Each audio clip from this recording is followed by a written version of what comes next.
Door जीवन की सौंप शिव के नाम को, बाबा कर देंगे तेरे हर काम को। देखो कन कन में छाई सुगंध है, उसके घर में आनंद ही आनंद है। भोले बाबा से जिनका संबंध है, उनके घर में आनंद ही आनंद है।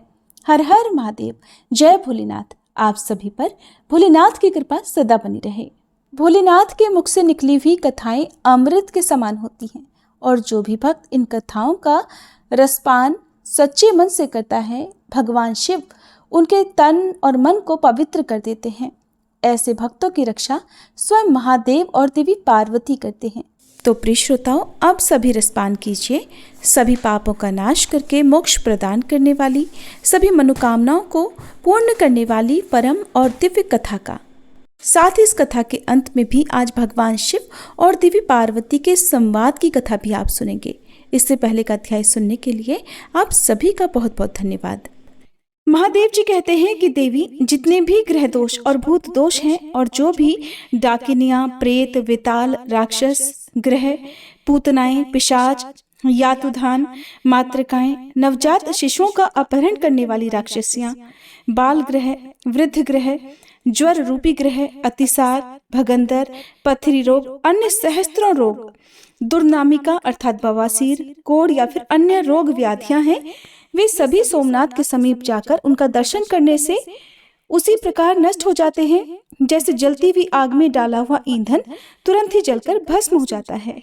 देवेश्वरी, सोमेश्वर नाम से प्रसिद्ध ये जो पश्चिम भैरव हैं, कालाग्नि रुद्रनाथ, जिनका नामांतर सुना गया है, उनमें मैं स्वयं ही भक्तों पर कृपा करने के लिए निवास करता हूँ। उस सोमेश्वर लिंग में स्थित होकर मैं मनुष्यों के सभी पापों को भक्षण कर लेता हूँ। देहधारियों के देह में विचरण करने वाला जो प्राण है, उसी के समान जो सबका प्राण है, ये ब्रह्मांड जिसके भीतर स्थित है और जो एक होकर भी अनेक रूपों में व्यक्त है, वही शिव स्वरूप मैं भक्तों पर कृपा करने के लिए सोमनाथ लिंग में निवास करता हूँ।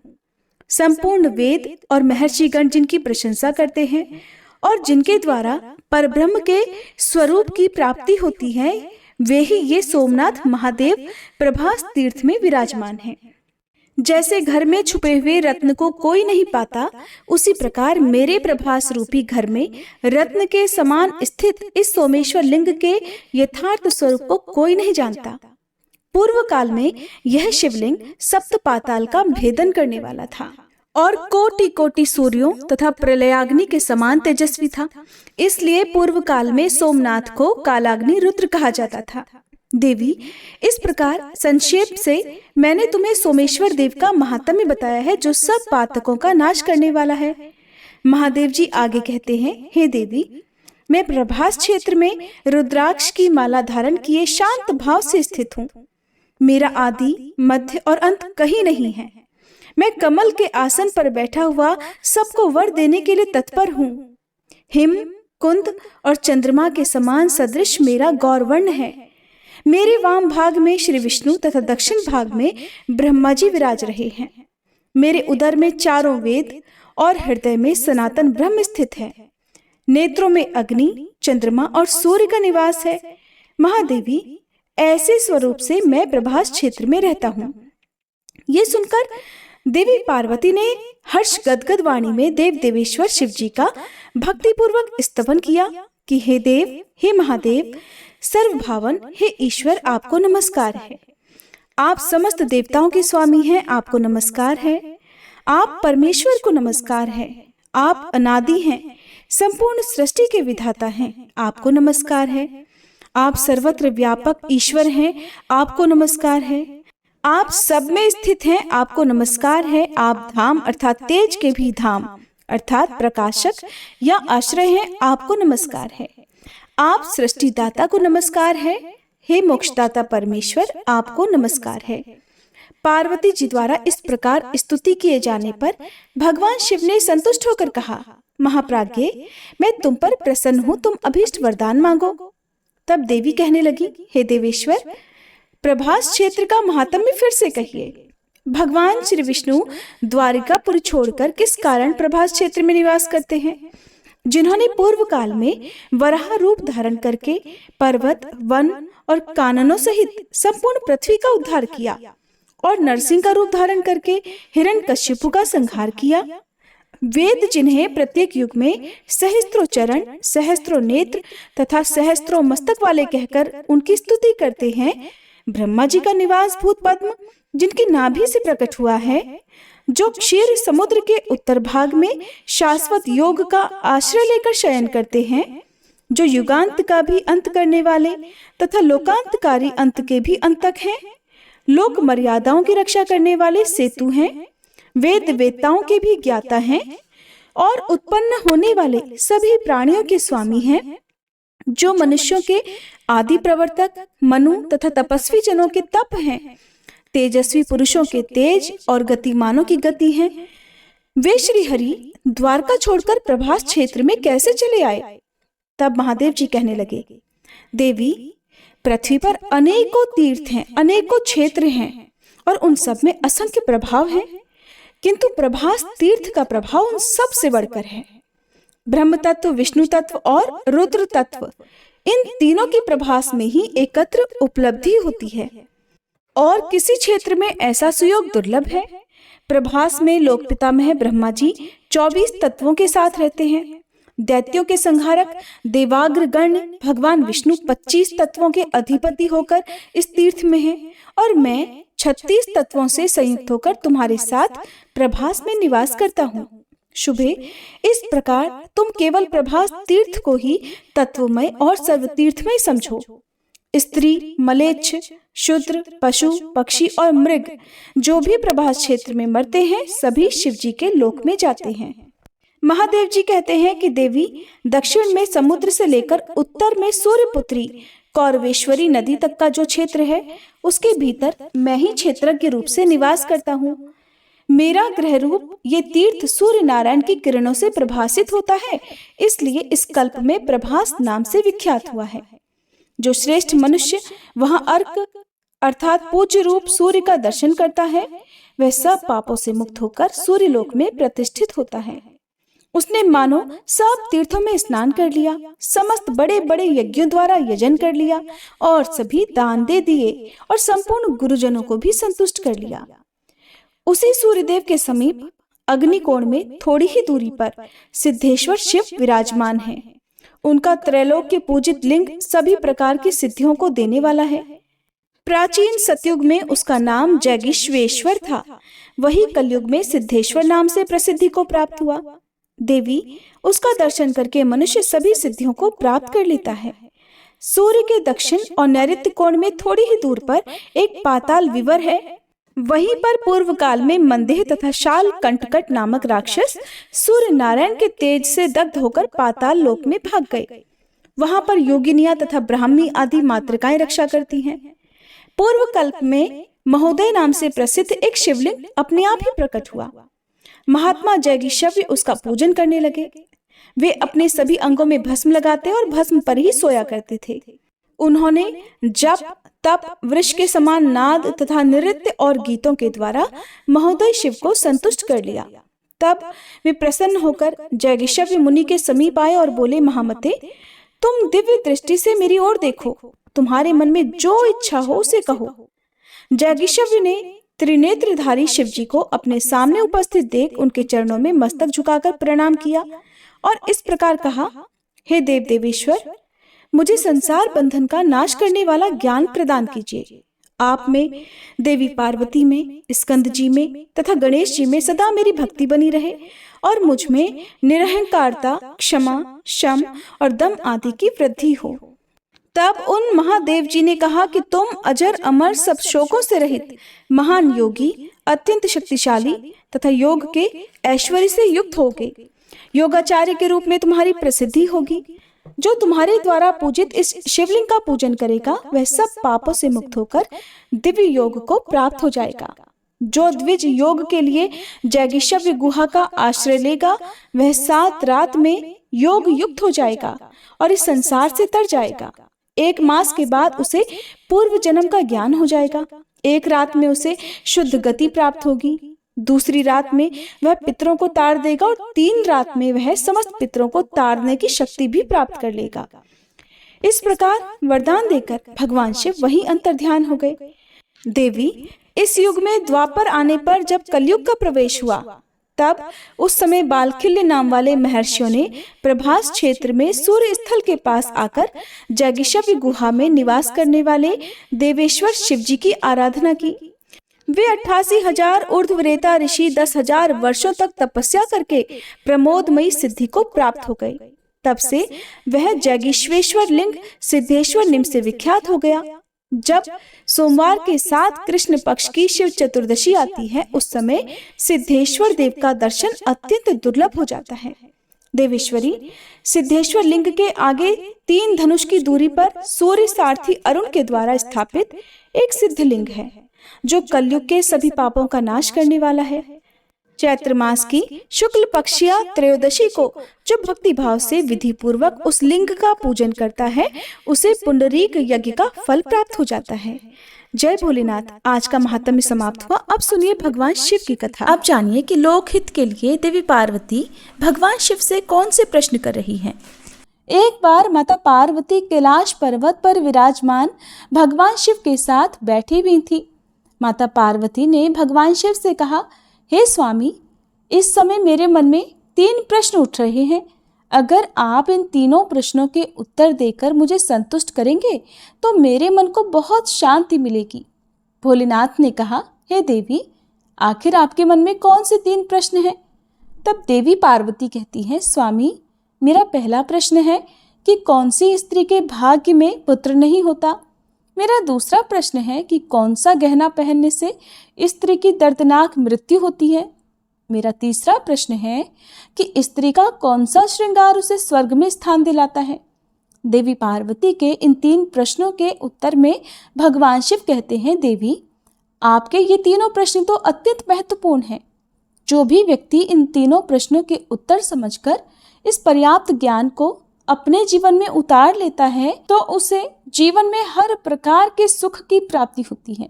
भगवान शिव कहते हैं, देवी, अब मैं आपके तीनों प्रश्नों के उत्तर एक कहानी के माध्यम से देता हूँ।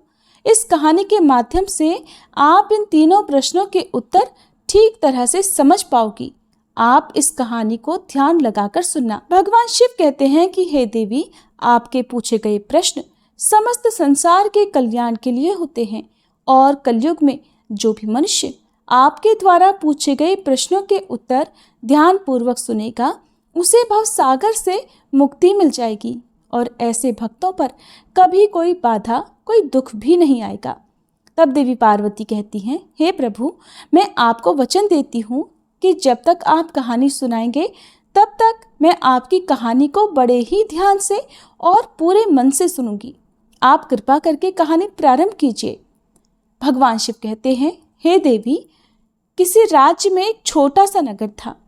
उसी नगर में एक सेठ रहता था। उस सेठ के 2 पुत्र थे और सेठ के दोनों पुत्रों का विवाह भी हो चुका था। सेठ की पत्नी और सेठ के बड़े पुत्र दोनों का स्वभाव बड़ा ही दुष्ट प्रवृत्ति का था। इसलिए सेठ की पत्नी अपने बड़े पुत्र की पत्नी से बहुत ही प्रेम करती थी, मगर छोटे बेटे की पत्नी जो थी वो बड़े ही अच्छे स्वभाव की थी। बहुत ही पतिव्रता और सरल स्वभाव की वह स्त्री थी। पूरे घर के कामकाज भी वह छोटी बहू अकेले ही किया करती थी। इतना कुछ होने पर भी सेठ की पत्नी और बड़े बेटे की पत्नी छोटी बहू का हमेशा ही अपमान करती रहती थी। वे कभी उससे प्रेम से नहीं बोलती थी। भगवान शिव आगे कहते हैं, हे देवी, सेठ की बड़ी बहू का एक बेटा था और छोटी बहू की एक बेटी थी। सेठ की पत्नी अपनी छोटी बहू को बेटा ना होने के कारण हमेशा ताना मारती थी, लेकिन छोटी बहू भला कर भी क्या सकती थी। वो हमेशा उनके ताने सुनती रहती थी। भगवान शिव कहते हैं, हे देवी, अब मैं तुम्हें छोटी बहू की कहानी अच्छी तरह समझाता हूँ। इस कहानी से आपको आपके पहले प्रश्न का उत्तर अवश्य मिल जाएगा।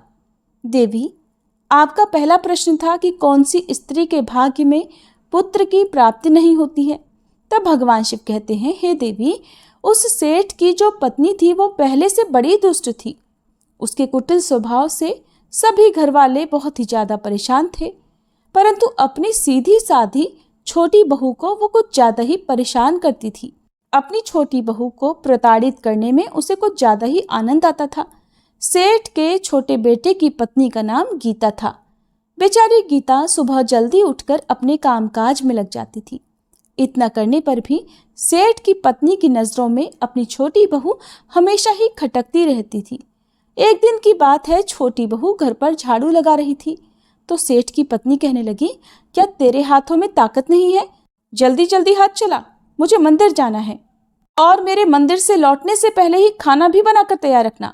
बेचारी छोटी बहू करती भी तो क्या, वो चुपचाप अपनी सास की बातों को सुनती रही। घर की साफ सफाई करने के बाद वह खाना बनाने में लग गई।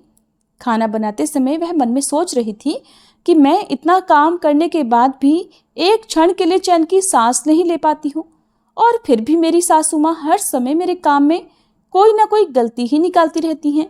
छोटी बहू ये सब सोच ही रही थी कि इतने में ही दरवाजा खटखटाने की आवाज़ आई। तो बहू सोचने लगी, अभी तो भोजन भी तैयार नहीं हुआ, लगता है आज सासू माँ जल्दी ही लौट आई हैं। लेकिन जैसे ही छोटी बहू ने दरवाजा खोला तो उसने देखा बाहर दरवाजे पर तो एक साधु महात्मा खड़े हुए हैं। वह साधु महात्मा छोटी बहू से कहने लगे, बेटी तेरा सुहाग अमर रहे, बाबा को थोड़ा भोजन करा दे, मुझे बड़ी जोर से भूख लग रही है। भगवान शिव कहते हैं, हे देवी पार्वती, छोटी बहू बहुत ही सुशील और संस्कारी थी। उसने सोचा साधु को भोजन करा तो दूं, परंतु यदि मेरी सासू माँ आ गई तब तो मेरी खैर ही नहीं होगी। फिर कुछ देर तक सोचने के बाद उसने साधु महाराज को भोजन करने के लिए घर के अंदर आने को कहा। उसी समय छोटी बहू के मन में विचार आया कि भला सासू माँ से कैसा डरना, अगर मेरी सासू माँ आ भी जाएंगी और मुझसे कुछ कहेंगी तो मैं उनसे कह दूंगी कि मैं तो अपने हिस्से का भोजन इन साधु को दे रही हूँ। भगवान शिव कहते हैं, देवी फिर ऐसा सोचकर छोटी बहू साधु महाराज को घर के अंदर ले गई और अतिथि धर्म का पालन करते हुए उन साधु महाराज को भोजन कराने लग गई।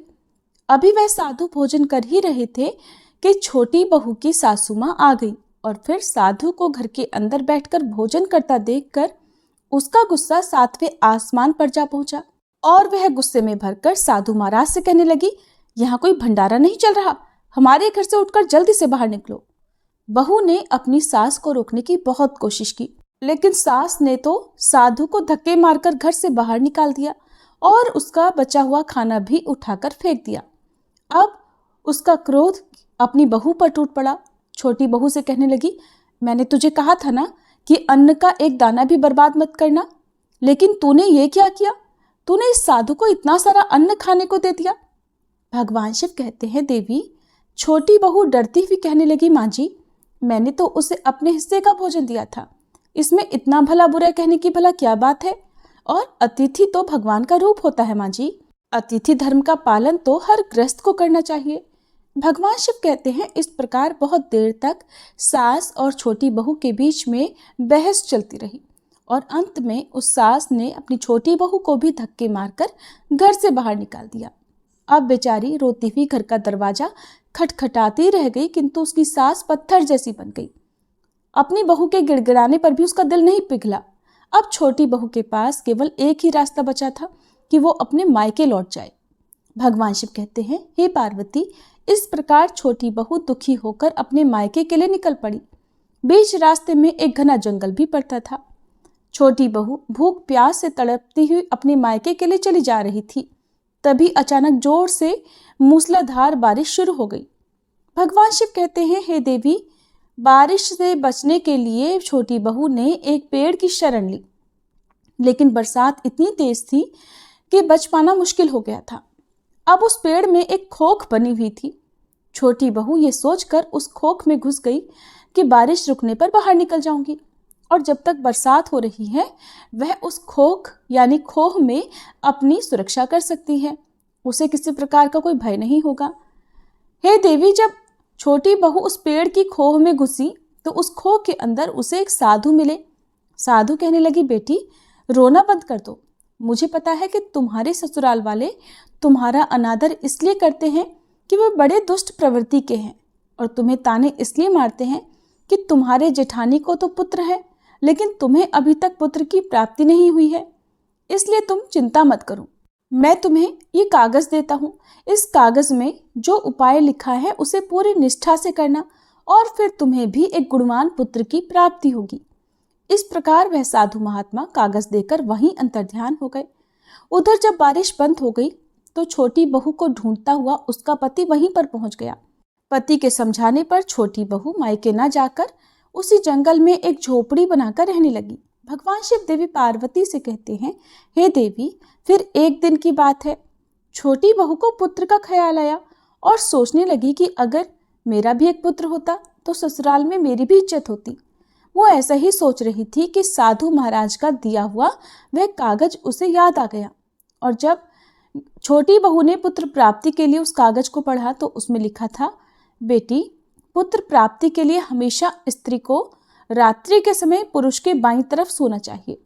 ऐसा करने से कुछ ही समय के बाद में दाईं करवट लेटने से नाक का दायां स्वर और दाहिनी करवट लेटने से नाक का बायां स्वर चालू हो जाता है। और फिर जब भी पुत्र प्राप्ति की इच्छा हो तो उस स्थिति में मिलन से पहले ये निश्चित कर लेना कि पुरुष का दायां स्वर चलने लगे और स्त्री का बायां स्वर चलने लगे। उसी समय गर्भ धारण किया जाना चाहिए। ऐसा करने से निश्चित ही पुत्र की प्राप्ति होती है। भगवान शिव कहते हैं, हे देवी, इस प्रकार छोटी बहू ने 10वीं रात अपने पति से मिलन करके गर्भ धारण किया। अब सुबह स्नान आदि से निवृत्त होकर पूजा पाठ करके छोटी बहू का पति लकड़ी काटने के लिए चला गया। उसके पति के जाने के बाद ही बहुत तेज तूफान आया और छोटी बहू की झोंपड़ी उस तूफान में उड़ गई। देखते ही देखते बहुत जोर की बरसात होने लगी। फिर छोटी बहू बरसात से बचने के लिए एक पेड़ पर पता लिखती है। ये पता उसी खोख का था जिस खोख में छोटी बहू बरसात से बचने के लिए पहले छुपी हुई थी। छोटी बहू ने पेड़ के ऊपर पता इसलिए लिखा था क्योंकि जब उसका पति लकड़ी लेकर वापस आएगा तो पेड़ पर लिखा हुआ पता देखकर उसी खोख में बरसात से बचने के लिए चला जाएगा। भगवान शिव कहते हैं, हे देवी, उधर छोटी बहू उस खोख में जाकर छुप जाती है जो उस पेड़ के अंदर बनी हुई थी। उस पेड़ के पास में 2 प्रेतात्माओं का निवास स्थान था। छोटी बहू बरसात से बचने के लिए उसी खोख में छुपी हुई थी। उधर वे दोनों प्रेतात्माएं बरसात से परेशान होकर उसी पेड़ की तरफ चली आ रही थी। फिर उस पेड़ के नीचे आकर एक प्रेतात्मा दूसरी से कहने लगी, अब तो चला भी नहीं जा रहा, वरना मन तो कर रहा था कि माणिक टापू पर चले। तभी दूसरी प्रेतात्मा बोली, इसमें हमारे लिए कौन सी बड़ी बात है, ये पेड़ हमें अभी उड़ाकर वहां पहुंचा देगा जहां माणिक मोती का टापू है। ऐसा कहकर वे दोनों प्रेतात्माएं पेड़ के ऊपर बैठ गईं और वह पेड़ देखते ही देखते अचानक से उड़ने लगा।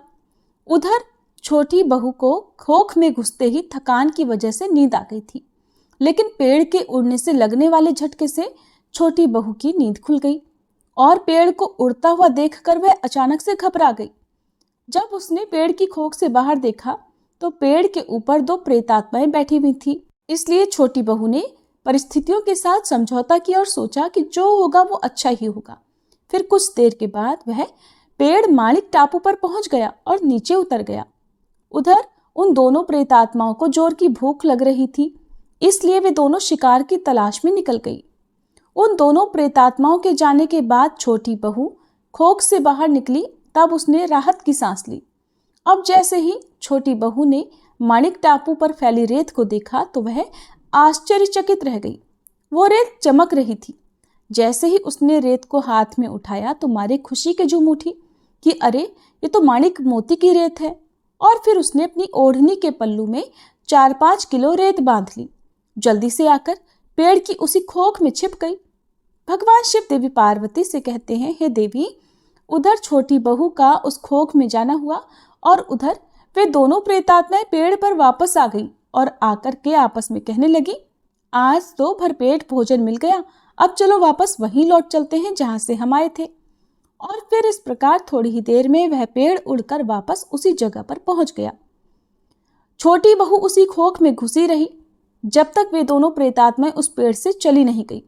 और जैसे ही वे दोनों प्रेतात्माएं पेड़ से चली गई, वैसे ही छोटी बहू माणिक मोती की पोटली लेकर उस खोख से बाहर आ गई और अब मन ही मन सोचने लगी कि इतने सारे माणिक मोती देखकर मेरी सासू माँ तो खुश हो जाएंगी और अब मैं ससुराल वापस जाऊंगी, अपनी सासू माँ को इतने सारे माणिक मोती दूंगी, फिर वो मुझसे कभी भी लड़ाई झगड़ा नहीं करेंगी और मुझसे प्यार भी करने लगेंगी।